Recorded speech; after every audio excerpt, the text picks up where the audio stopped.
India തീരുവ കുറയ്ക്കുമെന്നാണ് പ്രതീക്ഷയെന്ന് US president Donald Trump നേരത്തെ പറഞ്ഞിരുന്നു. ഇക്കാര്യം വീണ്ടും ആവർത്തിച്ചുകൊണ്ട് അദ്ദേഹം രംഗത്ത് വരികയാണ് ഇപ്പോൾ. ബ്രിയാബാർഡ് ന്യൂസിന് നൽകിയ അഭിമുഖത്തിലാണ് ട്രംപിന്റെ പരാമർശം ഇപ്പോൾ വൈറലായിക്കൊണ്ടിരിക്കുന്നത്. US ഉൽപ്പന്നങ്ങൾക്കുമേൽ ഇന്ത്യ ചുമത്തുന്ന തീരുവയിൽ ഇളവുണ്ടാകുമെന്നാണ് പ്രതീക്ഷിക്കുന്നത്. ഇന്ത്യ തീരുവയിൽ ഇളവ് വരുത്തുമെന്നാണ് ഞാൻ വളരെയധികം ആഗ്രഹിക്കുന്നത്. ഇന്ത്യ തീരുവ കുറച്ചാലും ഇല്ലെങ്കിലും ഏപ്രിൽ 2 മുതൽ ഇന്ത്യ ചുമത്തുന്ന അതേ തീരുവ അമേരിക്കയും ഏർപ്പെടുത്തുമെന്ന് US പ്രസിഡന്റ് ഡൊണാൾഡ് ട്രംപ് വ്യക്തമാക്കി. നേരത്തെ US-ൽ നിന്നുമുള്ള മദ്യം, മോട്ടോർ സൈക്കിളുകൾ എന്നിവയുടെ തീരുവ ഇന്ത്യ കുറയ്ക്കുകയും ചെയ്തിരുന്നു. US-ൽ നിന്നും കൂടുതൽ വൈദ്യുതി ഉൾപ്പെടെ വാങ്ങുമെന്നും ഇന്ത്യ വ്യക്തമാക്കിയിരുന്നു.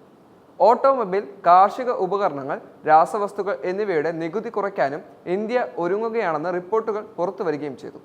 ഇന്ത്യയുമായി നല്ല ബന്ധമാണ് നിലവിലുള്ളതെങ്കിലും അവരുടെ തീരുവ സംബന്ധിച്ച് ആശങ്കയുണ്ടെന്ന് ട്രംപ് വ്യക്തമാക്കിയിട്ടുണ്ട്.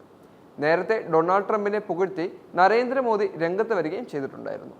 എന്നാൽ തീരുവയുടെ വിഷയത്തിൽ ഇന്ത്യക്ക് ഒരു ഇളവും നൽകില്ലെന്നാണ് ഡൊണാൾഡ് ട്രംപിന്റെ ഇപ്പോഴത്തെ നിലപാട്. നേരത്തെ ഇന്ത്യ ഞങ്ങൾക്കുമേൽ എത്ര നികുതിയാണോ ചുമത്തുന്നത് അത്ര തന്നെ അവർക്കുമേലും ചുമത്തുമെന്ന് ട്രംപ് വ്യക്തമാക്കിയിട്ടുണ്ട്.